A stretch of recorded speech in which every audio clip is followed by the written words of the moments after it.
의료협의체 출범이 난항을 겪고 있는 가운데 정부가 오늘부터 2주 동안 비상응급 대응 주간을 운영합니다. 또 일부 의사와 의대생 커뮤니티에 환자를 모욕하는 글이 올라온 데 대해 수사를 의뢰하기로 했습니다. 추석 연휴를 맞아 문자 사기, 이른바 스미싱 범죄가 기승을 부릴 것으로 우려됩니다. 최근엔 층간소음 민원이 접수됐다는 유형의 사기까지 등장했는데 개인정보가 유출돼 큰 피해를 볼 수 있습니다. 대전시가 도시철도 3, 4, 5호선 건설을 위해 국내 최초로 무궤도 굴절 차량 도입을 추진하고 있습니다. 사업비가 적게 들고 공기가 짧다는 장점도 있지만 먼저 각종 규제를 풀어야 한다는 지적이 나오고 있습니다. 해리스 부통령과 트럼프 전 대통령의 TV 토론에서 해리스가 우세했다는 현지 평가가 나오고 있습니다. 세계적인 팝스타 테일러 스위프트는 토론 직후 해리스 지지를 선언했습니다.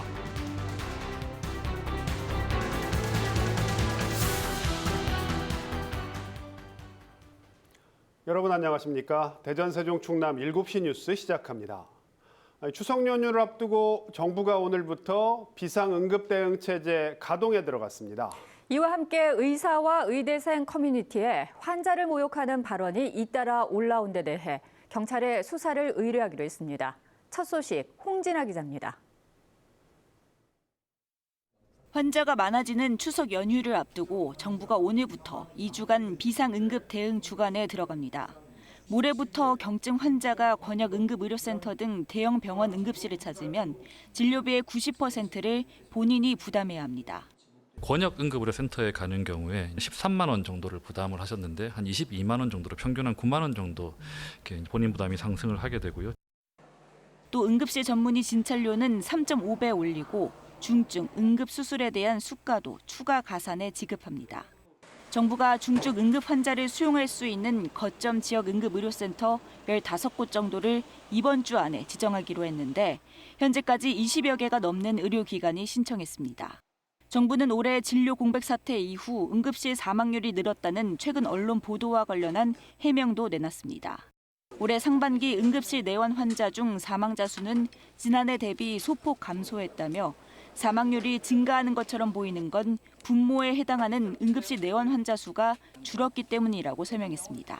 또 최근 의사와 의대생 커뮤니티에서 응급실 환자 등에 대해 잇따라 올라온 비방글에 대해 오늘 안에 관련 자료를 모아 경찰에 수사를 의뢰하겠다고 밝혔습니다. 그러면서 선배와 동료 의사들이 일부 의사들의 부적절한 행동을 바로잡아달라고 당부했습니다. 여기에 응급실에 근무 중인 의사 등의 신상을 공개한 이른바 의료계 블랙리스트 관련 수사도 속도를 내고 있습니다. 현재까지 용의자 2명을 특정해 경찰이 압수수색을 벌였고 추가 3명은 스토킹 처벌법 위반 방조 혐의로 입건해 수사 중입니다. 복지부는 경찰청이 블랙리스트 작성글 42건을 수사했고 45명을 조사해 이 중 32명을 검찰에 송치했다고 밝혔습니다. KBS 뉴스 홍진아입니다. 더불어민주당 등 야당이 김건희 여사와 해병대원 특검법 등을 법사위 전체 회의에서 단독 의결했습니다. 국민의힘 의원들은 법안 처리에 반발하며 퇴장했습니다. 우원식 국회의장은 특검법 등을 추석 연휴가 끝난 뒤에 처리하자고 밝혔습니다. 민정혜 기자가 보도합니다. 더불어민주당 등 야당이 국회 법제사법위원회에서 김건희 여사 특검법과 야 5당이 공동 발의한 4번째 해병대원 특검법을 국민의힘 의원들의 불참 속에 단독 의결했습니다. 민주당이 추진 중인 지역화폐법 개정안도 야당 단독으로 통과됐습니다. 여야는 특검 추천 권한과 수사 대상 등을 놓고 맞섰습니다. 대법원장이 4명을 추천을 하고 그중에서 2명을 추천을 해서 그런데 또 거기다가 비토권이 있어요. 그래서 다시 또 해와라. 이게 비토를 할 수가 있거든요. 국힘당 측에서 제3자 특검 주장해가지고 그걸 받아들여서 대법원장이 추천을 하면 민주당이 거기에 대해서 단지 비토권을 행사하도록 하고 있는 겁니다.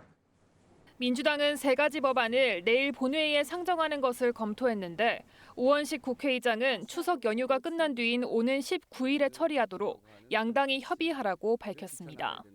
이런 가운데 국민의힘 한동훈 대표는 오전에 부산에서 대학생들을 만나 수도권과 비수도권 청년의 취업 격차 대책을 논의했습니다. 좋은 일자리에 대한 갈증, 그리고 지역 차에 대한 어떤 그런 낭패감 같은 것에 대해서 저희가 어떻게든 해소해 보려고 노력합니다. 민주당 이재명 대표는 25만 원 민생회복 지원금에 대해 현금이 아닌 소비 쿠폰을 주자는 거라며 차 등 선별 지원이라도 하라고 정부에 촉구했습니다. 국민 민생을 실제로 살리는 현실적 재정 경제 정책 아닙니까? 안 하는 것보단 나으니까 그거라도 하십시오. 한편 국민의힘과 정부는 불법 대부업체에 대한 처벌을 강화하는 대책을 논의했습니다. 당정은 불법 대부업체가 성착취 추심과 인신매매 등 폭행과 협박으로 체결한 반사회적 대부 계약은 원금과 이자를 무효화하는 근거를 마련하기로 했습니다. KBS 뉴스 민정입니다. 검찰이 김건희 여사의 고가 가방 수수 의혹 사건 처분을 최재형 목사의 수사심의위원회 뒤에 하기로 결정했습니다. 이에 따라 이원석 검찰총장의 임기 내 사건 마무리는 사실상 불가능해졌습니다. 이재희 기자가 보도합니다. 서울중앙지검이 고가 가방 수수 의혹 사건 처리 시기를 최재형 목사의 수사심의위원회 뒤 결정하겠다고 밝혔습니다. 최 목사의 수심위는 아직 개최 날짜조차 정해지지 않은 상황. 오는 15일 퇴임을 앞둔 이원석 검찰총장의 임기 내에 김건희 여사에 대한 최종 처분은 사실상 불가능해졌습니다. 이와 관련해 서울중앙지검은 김 여사에 대한 처분을 이번 주 안에 해야 한다고 어제 오전 대검찰청에 보고한 것으로 알려졌습니다. 수사팀은 보고서에 지난 6일 수심위에서 김 여사를 불기소해야 한다는 만장일치 결론이 나온 점, 이 총장이 임기 내 사건을 처리하겠다고 공언해 왔던 점 등을 담은 것으로 전해졌습니다.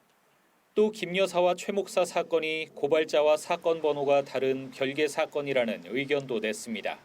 하지만 이 총장은 대검 내부 논의 끝에 어제 오후 김 여사와 최 목사를 함께 처분하라고 지시했고 중앙지검도 동의했습니다. 최 목사의 기소 여부를 수심위가 판단하기 전에 김 여사를 처분할 경우 공정성 시비가 불거질 수 있어 이를 차단하기 위한 목적이란 분석이 나옵니다. 최 목사 수심위는 위원 선정, 일정 조율 등에 통상 일주일 넘게 걸리는 점 등을 고려하면 추석 연휴 뒤 열릴 전망입니다. 수심위에선 최 목사의 청탁금지법 위반, 주거침입 등 4개 혐의에 대해서만 심의가 이루어집니다. KBS 뉴스 이재입니다. 오늘 새벽 경기도 부천의 한 다세대 주택에서 전기자전거 배터리 폭발로 추정되는 불이 났습니다. 주민 7명이 연기를 마셔 병원 치료를 받았는데 잇따르는 전기자전거 배터리 화재에 시민 불안도 커지고 있습니다. 보도에 윤아림 기자입니다. 소방대원들이 다급하게 호스를 설치하고 놀란 주민들이 건물을 빠져나옵니다. 그 수건에 물 적셔서 얼굴 가리고 막 뛰어내갔거든요. 트레이닝복 입고 있었는데 근데 그게 녹았어요. 오늘 새벽 0시 반쯤 경기도 부천의 한 다가구 주택에서 불이 나 주민 7명이 연기를 마셔 병원으로 옮겨졌고 다른 주민들은 긴급 대피했습니다. 불은 2층 작은 방에 있던 이 전기자전거 배터리에서 시작된 것으로 추정됩니다. 전기 배터리는 어젯밤 8시쯤 완전히 충전된 뒤 충전기와 분리해둔 상태였는데 4시간 반 뒤에 불이 난 겁니다. 거주자분이 자려고 방에 누웠을 때 탁탁 터지는 소리가 나고 외부 충격으로 배터리가 이미 손상된 상태에서 충전 뒤 열폭주가 서서히 진행됐을 가능성이 있다고 전문가들은 분석합니다. 따라서 전기자전거나 전동 킥보드 등을 탈 때 배터리 충격을 최소화하고 배터리 충전과 보관은 외부 장소에서 하는 게 화재 피해를 줄일 수 있다고 조언합니다. 이런 충격이 가해지면 이런 케이스 같은 것들이 이제 손상되면서 그 안으로 물이 들어간다거나 또 습기에 노출될 가능성들이. 그제 부산에서도 지하 주차장에서 충전 중이던 전기자전거에서 불이 나는 등 올해 들어서만 지난 6월까지 전기자전거 화재는 모두 15건 발생했습니다. KBS 뉴스 윤아림입니다. 민주당이 다수인 세종시의회가 최민호 시장의 공약 사업인 정원박람회와 비축제 관련 예산을 전액 삭감하면서 최 시장과 정면 충돌하고 있습니다. 최 시장은 참담함을 금할 수 없다며 예산을 다시 요청하겠다고 밝혔고 민주당 의원들은 혈세 낭비를 막기 위해 당연한 일을 했다고 맞서고 있습니다. 보도에 한솔 기자입니다. 세종시의회가 추경안 심사 줄다리기 끝에 최민호 시장의 주요 공약 사업 예산을 전액 삭감했습니다. 국제정원박람회 조직위 관련 예산 14억 5천만 원과 세종 비축제 예산 6억 원입니다. 최 시장은 정원박람회가 정부 지원 국제행사로 승인돼 국비 77억 원이 내년도 정부 예산안에 반영됐음에도 불구하고 예산을 삭감했다며 강한 불만을 드러냈습니다. 국비를 20% 지원하기로 하였음에도 민주당 시의원들의 반대로 국비를 반납하며 사업이 무산되게 하는 것은 사상 초유의 일입니다. 2년 뒤 열릴 행사에 대비해 투자를 늘린 화훼농가 역시 민생 경제를 외면했다며 시의회를 비난했습니다. 도움이 되는 입장인데 지금 이것을 세종시 의회에서 이렇게 한 방에 날려버리니까 우리 생산 농가들의 입장에서는 진짜 참담하고. 국민의힘 세종시당도 가세해 여소야대인 시의회가 지방선거를 앞두고 최 시장의 핵심 공약 사업을 고의로 무산시키려 한다며 시의회를 몰아세웠습니다. 이에 대해 시의회는 혈세 낭비를 막는 책무에 충실했다며 정면으로 반박했습니다. 지방세 수입 감소로 세종시 재정 상태가 악화되는 상황에서 실효성이 떨어지는 두 사업의 예산을 삭감하는 것이 의회의 책무라는 겁니다. 150억 원에 달하는 사업비를 막연한 단순 계산을 통해 추후 입장료 수익으로 충당하겠다는 근거 없는 낙관론에 기대어 예산 편성안 요구를 하고 있는 것입니다. 이런 가운데 세종시가 이달 중 임시회 소집을 요구해 삭감된 예산을 살리겠다고 밝히고 있어 예산안을 둘러싼 양측의 충돌이 한동안 계속될 전망입니다. KBS 뉴스 한솔입니다. 대전시가 국내 최초로 신교통수단, 이른바 무궤도 굴절 차량 도입을 추진하고 있습니다. 트램과 굴절버스가 결합된 형태로 기존 도로를 활용할 수 있다는 게 가장 큰 장점으로 꼽히는데요. 트램만큼이나 넘어야 할 산이 많아 보입니다. 성룡희 기자가 알아봤습니다. 겉모습은 트램, 하지만 바닥에 선로가 없고 차체에 고무바퀴가 달려 있습니다. 구분기를 통과하고 비탈길을 오르는데도 문제가 없습니다. 트램과 굴절버스를 합친 신교통수단 무궤도 굴절 차량으로 호주와 중국 등 일부 해외 국가에서 운행하고 있습니다. 대전시가 국내 최초로 도입을 추진하기로 하고 운영 방식 등을 검토하기 위한 국제 학술 대회를 열었습니다.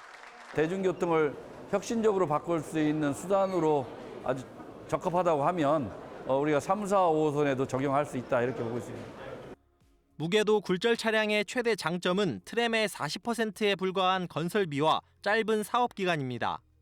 Lack of no need for construction of tracks, overheads. It is actually quicker to implement.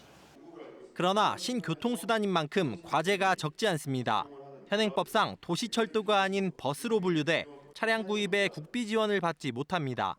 내구 연한도 경전철은 25년이지만 버스로 분류되면 최대 11년에 불과해 차량 교체 비용도 부담입니다. 처음으로 시도하는 부분이기 때문에 제도적으로 지금 완비가 되어 있지 않습니다. 그래서 법령 정비, 그다음에 규제 개선, 그다음에 장기 종합 계획에 이제 반영을 해야 되는 부분이 있고요. 대전시는 내년 말 시범 운행을 목표로 정부의 규제 개선을 요청할 계획입니다. KBS 뉴스 성룡입니다.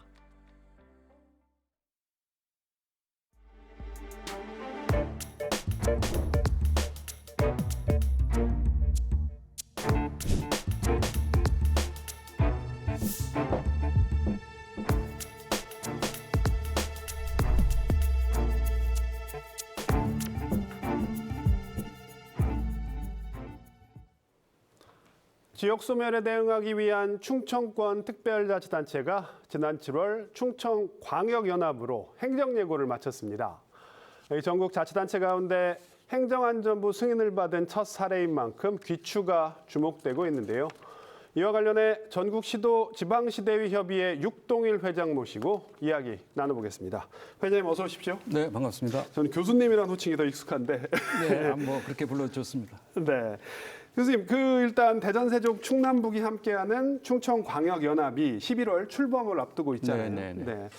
자, 충청권 특별지방자치단체의 새 이름이죠. 예, 충청광역연합. 예, 출범의 의미 먼저 좀 짚어주신다면요. 네, 기대가 상당히 큽니다. 네. 이 윤석열 정부의 지방시대위가 네.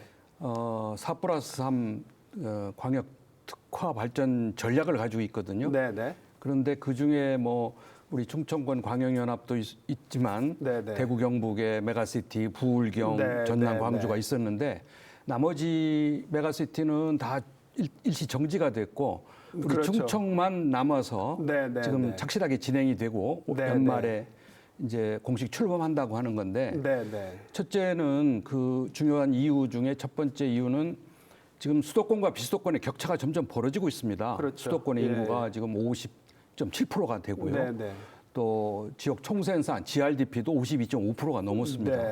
이제 비수도권은 반면에 지방 소멸, 인구 감소가 되고 있거든요. 그래서 이 문제를 풀기 위해서는 이 한 개의 광역 지자체 가지고는 해결이 안 됩니다. 어렵다. 너무 작아요. 그래서 우리가 충청권이 힘을 합치면은 인구가 한 550만 명이 넘고 GRDP가 270조 가량이 돼서 굉장히 큰 규모의 경제권이 되거든요. 그래서 이 비수도권을 살리는데 우리 충청권이 선제적으로 앞장서면 비수도권이 살아나서 수도권과 비수도권의 격차를 줄이는 첫 번째 이유가 있고요. 두 번째는 우리나라 지방자치가 자치단체 간의 협력을 잘 못하고 있습니다. 그렇기 때문에 뭐 교육 문제, 교통, 환경, 방제, 또 문화 이런 문제에 있어서 굉장히 낭비적이고 행정 비효율이 있고 또 주민들의 높은 기대와 요구에 부응을 못하고 있습니다. 그래서 우리가 광역연합을 통해서 지자체 간의 협력을 한다면 상당 부분 절약도 되고 또 주민들의 삶의 질도 높아질 수가 있습니다. 그렇게 말씀하신 당에는 제가 충분히 알겠는데 사실 부울경도 깨졌고 대구 경북도 사실 뭐 굉장히 최근에 난항을 겪고 있잖아요. 그런데도 지방정부가 계속해서 통합을 추진하는 이유 뭐 지금 말씀을 해주셨지만 이 이유가 달성이 되겠습니까? 그만큼 협력이 어려운 겁니다. 왜냐하면 협력하는 방식은 여러 가지가 있어요. 자치단체 간의 계약이나 협정을 맺는 방법도 있고 또 사무를 위탁하는 방법도 있고 또 기관을 공동으로 설치하는 방법도 있고 그다음에 이제 연합 광역연합이 됐던 자치단체 간의 연합을 통해서 이거는 기존의 그 자치단체의 법인격은 유지하면서 협력을 하는 겁니다. 그런데 또 최근에 통합의 방법이 제시가 됐지 않습니까? 그런데 외국의 사례를 보면 작은 자치단체는 합병이나 통합을 많이 했어요, 과거에. 그러나 최근에는 이제 광역끼리 협력을 할 때는 통합 방법보다는 협력의 방법을 더 선호하고 있습니다. 그래서 우리나라 지방자치법도 2022년에 개정을 해서 특별지방자치단체를 만들도록 허용을 해줬습니다. 그렇기 때문에 광역연합 같은 방법을 통해서 협력의 방식을 취한다면은 보다 더 현실적으로 협력을 할 수 있는 좋은 기회이기도 합니다. 지금 뭐 충청광역연합 중에 대전, 세종, 대전, 충남 같은 경우에는 수장들이 행정통합까지 지금 뭐 얘기를 했잖아요. 교수님 생각에 행정통합은 좀 너무 먼 목표고 일단은 광역체부터 구성하는 게 시급하다. 저는 행정통합도 궁극적으로 갈 방향이면은 뭐 맞다고 보여져요. 그러나 항상 이게 우리가 통합한다고 협력을 하는 건 아닙니다. 그래서 저는 늘 주장하는 게 뭐냐면 제가 외국의 사례도 많이 봤고 제가 이 부분에 연구도 많이 해보니까 이제 원칙이 뭐냐면 선협력 후 통합의 원칙입니다. 그러니까 우선 협력하는 연습도 하고 협력의 여러 정책이나 사업에 이런 그 선행 조건을 거친다면은 통합하는데 훨씬 유리하다는 거죠. 그리고 나중에 통합했을 때 협력할 줄도 알게 되고 통합의 효과도 극대화시킬 수가 있습니다. 그런데 협력의 전제 조건 없이 통합부터 서둘게 되면은 일을 하기도 어려워지고 통합을 하기도 어려워지고 또 통합 후에 효과도 극대화되지 않는 그런 사례들을 제가 많이 목격을 했기 때문에 네, 네. 저는 대전 충남도 물론 우리 충청광역연합을 추진하면서 네. 대전 충남의 통합을 논의하거나 예. 또 그런 거를 협력 분석하는 것도 필요합니다. 네. 그러나 일단은 충청광역연합에 우리가 올인하고 네. 그 과정에서 뭐 대전 충남의 통합도 논의하는 네. 그런 뭐 투트랙 방식은 바람직하지만 네.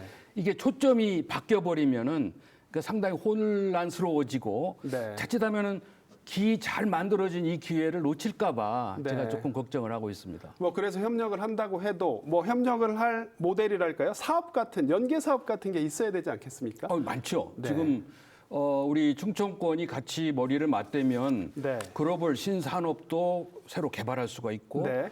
또 클러스터도 혁신적인 클러스터 지구도 구축을 할 수가 있고요. 네, 네. 또 그 외에 이제 우리가 2027 하계 유니버시아 대회도 공동 유치를 했기 네, 때문에 네.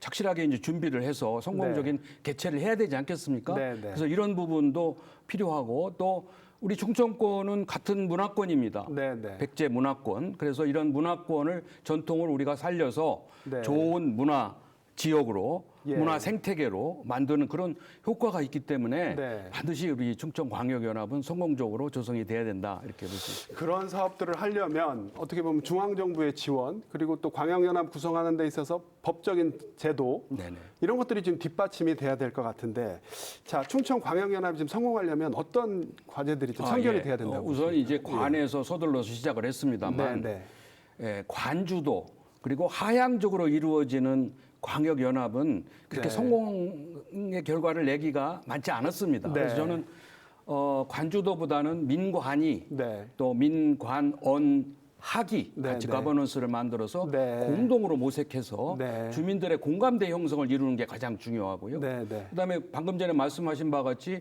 중앙정부의 적극적인 지원, 네. 재정적인 지원도 필요하고 네. 또 중앙정부의 결정권을 지방에 이양해서 네. 지방이 자율적으로 결정할 수 있는 권한을 내려주는 그렇죠. 권한을 네. 이양시키는 그런 네. 것도 조성이 돼야 되고요. 네.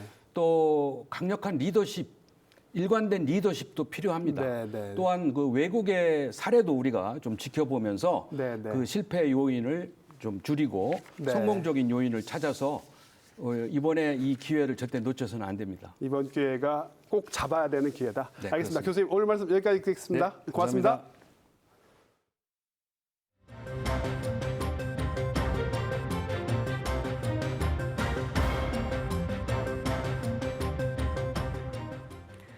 내수 경기가 부진한 가운데 지난달 취업자 수가 12만 3천 명 늘며 증가폭이 2달 연속 10만 명대에 머물렀습니다. 별다른 이유 없이 일도 구직 활동도 하지 않는 사람을 뜻하는 쉬었음 인구는 8월 기준 역대 최고치를 기록했습니다. 이승훈 기자가 보도합니다. 통계청이 발표한 지난달 취업자는 2,880만 1,000명으로 지난해 같은 달과 비교해 12만 3천 명 증가했습니다. 연초 30만 명을 웃돌았던 취업자 수 증가폭은 5월과 6월 10만 명 아래로 내려갔다 7월 이후 2달 연속 10만 명대에 머물고 있습니다. 업종별로 보면 건설업의 취업자가 8만 4천 명 줄며 역대 가장 큰 감소폭을 기록했습니다. 4개월 연속 감소하고 있는 상황이고요. 기본적으로 이제 건설 경기 영향을 받았다라고 판단을 할 수 있을 것이고 종합건설 쪽에서 지속적으로 감소를 하고 있습니다. 또 도소매업과 제조업의 취업자도 각각 5만 5천 명과 3만 5천 명 줄었습니다. 연령별로는 60세 이상 취업자가 23만여 명 는 반면에 15세에서 29세 청년층의 취업자는 14만 명 넘게 감소했습니다. 인구 증감을 감안한 고용률로 봐도 청년층의 경우 0.3%포인트 줄며 넉 달 연속 감소세를 이어갔습니다. 비경제활동 인구 가운데 특별한 이유 없이 일도 구직도 하지 않은 쉬었음 인구는 256만 7천 명으로 8월 기준 역대 최대로 나타났습니다. 폭염의 영향으로 60세 이상 쉬었음 인구가 크게 늘었고 20대도 5만 명 넘게 증가했습니다. 정부는 건설업 일자리 지원과 함께 내수 경기를 활성화하기 위한 여러 방안을 추진하고 있다고 밝혔습니다. KBS 뉴스 이승훈입니다. 안전기준에 맞지 않는 보조 배터리 등 54개 제품에 대해 리콜 명령이 내려졌습니다. 가구와 쌍꺼풀용 테이프, 어린이용 장신구, 전지 등이 특히 안전 기준에 부족한 제품이 많은 것으로 나타났습니다. 황다혜 기자가 보도합니다. 산업통상자원부 국가기술표준원은 안전기준이 부적합한 제품이 많고 화재 등 사고가 잦아 중점 관리하고 있는 품목에 대한 안전성 조사를 실시했습니다. 73개 품목 916개 제품이 대상이었는데 54개 제품이 안전기준에 부적합한 것으로 나타나 리콜 명령이 내려졌습니다. 전기용품 14개, 생활용품 14개, 어린이 제품 26개가 리콜 대상입니다. 전기용품엔 감전 위험이 있는 휴대용 보조 배터리와 휴대용 선풍기에 들어가는 리튬 전지 등 전지 2개와 전기 레인지, 전기밥솥 등이 포함됐습니다. 생활용품은 전도 위험이 있는 가구 4개와 유해물질이 검출된 쌍꺼풀 테이프 4개 등이 리콜 대상이 됐습니다. 어린이 제품은 6개 완구 제품에서 프탈레이트계 가소제 등 유해물질이 검출돼 리콜 명령이 내려졌습니다. 특히 가구와 쌍꺼풀용 테이프, 어린이용 장신구, 전지 등은 안전기준 부적합률이 상반기 기준 평균 부적합률인 6.1%보다 최소 2배 이상 높은 수준으로 나타났습니다. 국표원은 이 같은 품목에 대한 소비자들의 각별한 주의를 당부했습니다. 한편 화재 사고 등으로 안전 우려가 제기됐던 전동 킥보드 4개 제품도 조사했지만 리콜 대상은 없었다고 국표원은 밝혔습니다. KBS 뉴스 황다혜입니다. 추석을 맞아 종이로 된 온누리 상품권이 인기가 많아지면서 이 구하기가 하늘의 별 따기입니다. 할인율이 높기 때문인데 종이 상품권은 대부분 품절된 상태이고 모바일이나 카드형 상품권까지 덩달아 인기를 끌고 있습니다. 보도에 최선중 기자입니다. 전통시장에 있는 한 은행 앞 최고 10%까지 할인해주는 종이형 온누리 상품권을 사려는 사람들이 길게 줄을 섰습니다. 판매 1시간도 안 돼 만원권 8,000장이 모두 팔렸습니다. 월요일 날, 화요일 날 이렇게 왔었는데 그때 너무나 사람들이 많이 있어가지고서 제가 원래 번호수를 못 타가지고서 오늘 다시 왔어요. 상품권 구하기가 어렵다 보니 국산 농축산물을 구매하면 2만 원까지 온누리 상품권으로 환급해주는 전통시장 행사도 어려움을 겪고 있습니다. 상품권도 확보가 어렵고 이제 사람들은 너무 많이 오다 보니까 물량 부족으로 이제 행사가 조기 종료될 것 같아요. 온누리 상품권의 인기가 폭발한 것은 높은 할인율 때문입니다. 정부가 추석을 맞아 이번 한 달 동안 종이 상품권은 기존 5%에서 10%, 모바일과 카드형은 10%에서 15%로 할인율을 대폭 높인 겁니다. 이렇게 할인율이 모바일과 카드형이 더 높지만 종이형이 인기를 끈 것은 앱 설치 등의 불편이 없기 때문입니다. 이에 따라 모바일과 카드형 상품권 앱을 설치해주며 손님 유치에 나선 시장도 생겼습니다. 어르신들이 이 카드 사용 까는 게 굉장히 어려워서 저희 매니저라든가 사무실 직원들이 언제든지 어르신들 그 앱을 깔아주기 때문에 할인율을 높이자마자 온누리 상품권이 품절 상태를 빚을 정도로 인기를 끄는 것은 고물가와 불경기 속에 알뜰 소비에 대한 소비자들의 관심이 커진 한 단면으로 보입니다. KBS 뉴스 최선중입니다.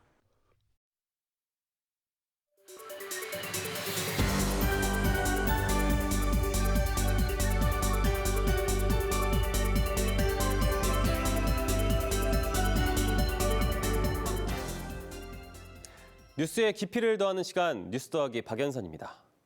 며칠 뒤면 민족의 명절 추석인데요.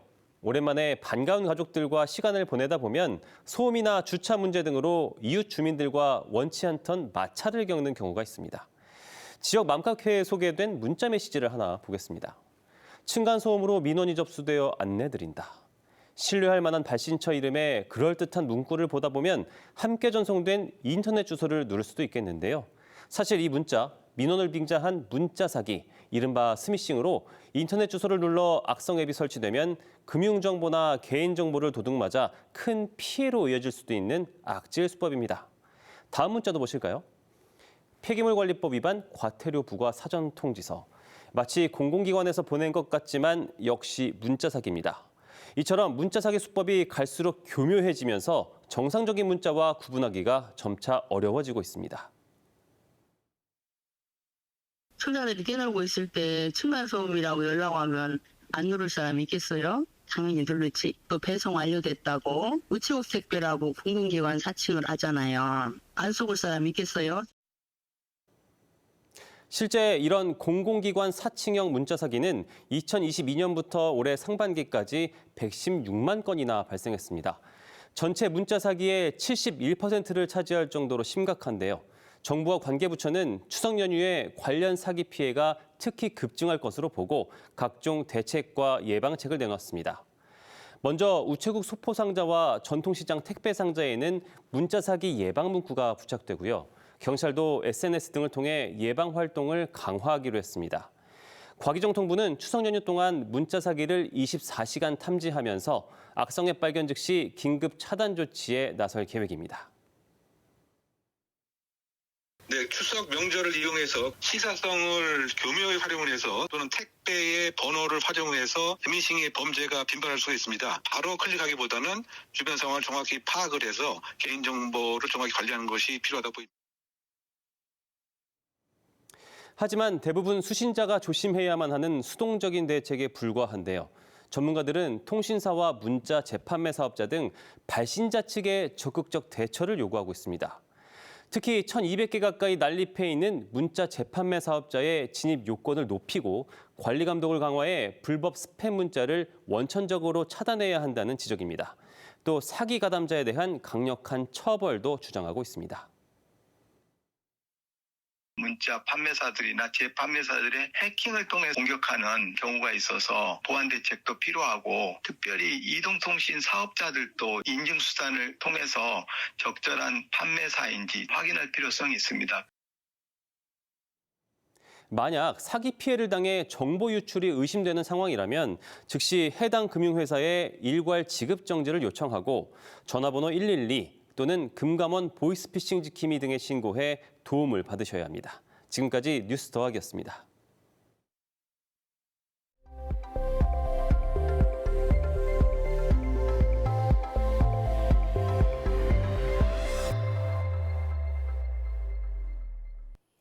축구대표팀이 오만과의 북중미 월드컵 아시아 3차 예선에서 귀중한 첫 승을 거뒀습니다. 이 팔레스타인과의 충격적인 무승부로 위기에 몰렸던 대표팀을 구한 건 주장 손흥민이었는데요. 결승골을 포함해 3골에 모두 관여하는 원맨쇼를 펼쳤습니다. 이성훈 기자가 전하겠습니다. 팔레스타인전 충격적인 무승부로 승리가 간절했던 축구 대표팀. 전반 10분 만에 2명의 프리미어리그가 선제골을 합작해냈습니다. 손흥민이 패스했고 황희찬이 감각적인 슈팅으로 오만의 골망을 흔들었습니다. 손흥민 선수가 열어주고 열렸죠. 이 잠깐 열리는 사이 이 한 방. 자, 이것이 이 프리미어리그의 이 퀄리티입니다. 하지만 선제골 이후 전반 막판 자책골을 허용하며 오만의 주도권을 내줬습니다. 또 한 번 무승부의 악몽이 살아나던 후반 37분 손흥민이 직접 해결사로 나섰습니다. 이강인의 패스를 받은 손흥민은 오만의 수비수 5명 사이를 뚫어 결승골을 터뜨렸습니다. 자신이 왜 프리미어리그에서 득점왕을 차지했었는지, 왜 아시아 최고의 공격수인지 손흥민이 이 왼발 한 방으로 증명하고 있습니다. 손흥민은 후반 막판 주민규의 추가골까지 도우며 한 골 2도움으로 3골에 모두 관여하는 원맨쇼를 펼쳤습니다. A매치 통산 49골을 기록한 손흥민은 위기에 빠진 홍명보를 구해내며 캡틴의 역할을 톡톡히 해냈습니다. 제가 중요한 상황에서 골을 넣었지만 많은 팀원들의 콤비네이션 플레이가 가운데서 되게 좋았다라고 생각을 하고 그래서 어려운 경기에서 승점 3점을 챙겨와서 너무나도 기쁜 것 같습니다. 손흥민의 맹활약으로 한숨 돌린 축구 대표팀은 다음 달 10일 팔레스타인을 3대1로 물리친 요르단과 조별리그 3차전을 치릅니다. KBS 뉴스 이성훈입니다.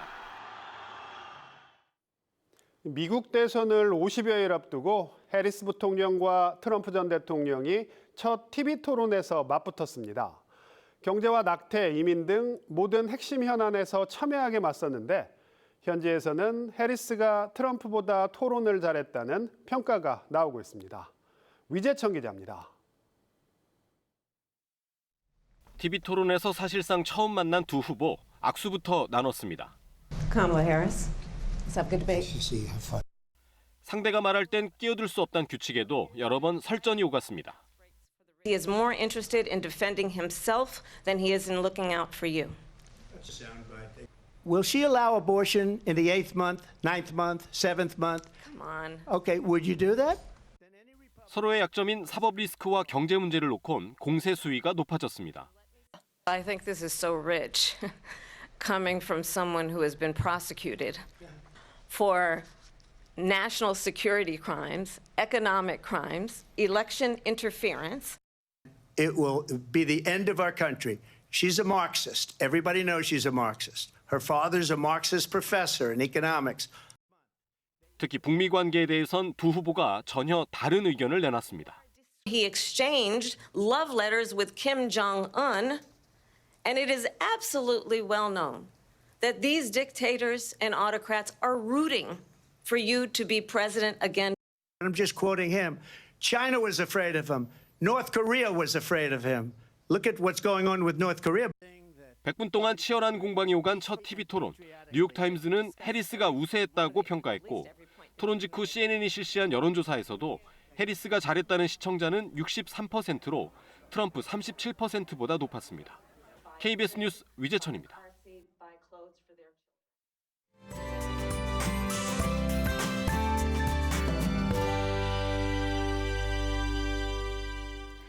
낮 기온이 크게 올라 대기 불안정이 심해져 전국 곳곳에 소나기가 내리고 있습니다. 소나기는 오늘 늦은 밤이면 모두 그치겠는데요. 내륙 지역의 예상 강수량은 5에서 60, 충남 서해안은 80mm 이상으로 많겠습니다. 곳에 따라 매우 강하게 쏟아질 수 있기 때문에 교통 안전에 유의하셔야겠습니다. 내일은 기압골의 영향으로 가끔 비가 오겠는데요. 예상되는 비의 양은 충남 북부 20에서 60, 대전과 세종, 충남 남부 지역에 10에서 40mm가량이 되겠습니다. 내일 아침 기온 대전이 25도, 논산은 26도로 열대야가 이어지겠고요. 한낮 기온은 대전이 31도, 세종 29도로 오늘보다 2에서 4도가량 낮겠습니다. 충남 북부 지역의 아침 기온은 당진과 천안이 24도, 한낮에는 아산과 태안이 30도를 보이겠습니다. 충남 남부 지역의 아침 기온은 청양이 24도에서 출발하고요. 한낮에 서천이 31도까지 오르겠습니다. 바다의 물결은 서해 중부 먼바다에서 1.5m까지 일겠습니다. 내일은 비가 내리면서 더위가 주춤하겠지만 모레부터 다시 32도 안팎의 늦더위가 이어지겠습니다. 지금까지 날씨였습니다.